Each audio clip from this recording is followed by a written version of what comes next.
What's up everyone, my name is SuddenlyNinja and welcome back to a new episode of In the Beginning.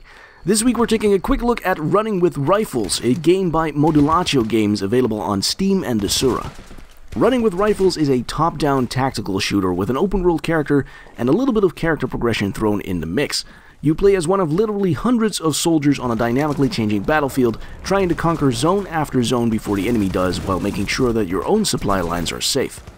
The game features several different theaters, all with a different running theme to them. You start the game in a European-style suburban area, move through Russian-themed snowy rural lands, all the way through thick jungles and scorching deserts.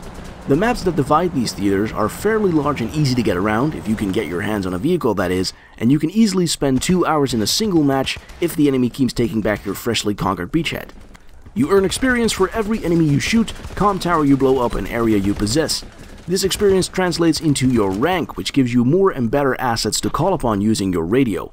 A lonely soldier might find that he can barely summon a single shot of artillery, while a field marshal will be able to call upon paratroopers, armored support, and mobile cover.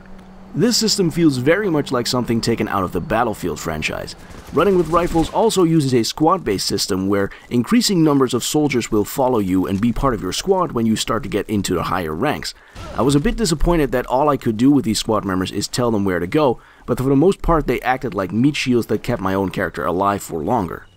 There's a whole slew of different vehicles in the game, from armored personnel carriers to highly mobile jeeps.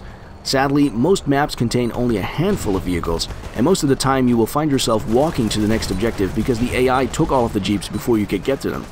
One redeeming factor is that soldiers who are lower in rank than you will leave a vehicle if you prompt them to, making the large maps a little bit better to get around. The game can be a little bit chaotic in times, and you're never really sure where the enemy will come from. I don't know if the developer did this on purpose, but for me it seemed like sometimes enemy AI would just spawn behind my lines and take a zone just to keep the game going. There's a useful map in the game which helps a little bit with getting your bearings, so after a little practice I was able to work out which way to go, but it takes a little bit of getting used to. All in all, Running with Rifles is a title that I found myself playing longer than I needed to, purely because I enjoyed the experience.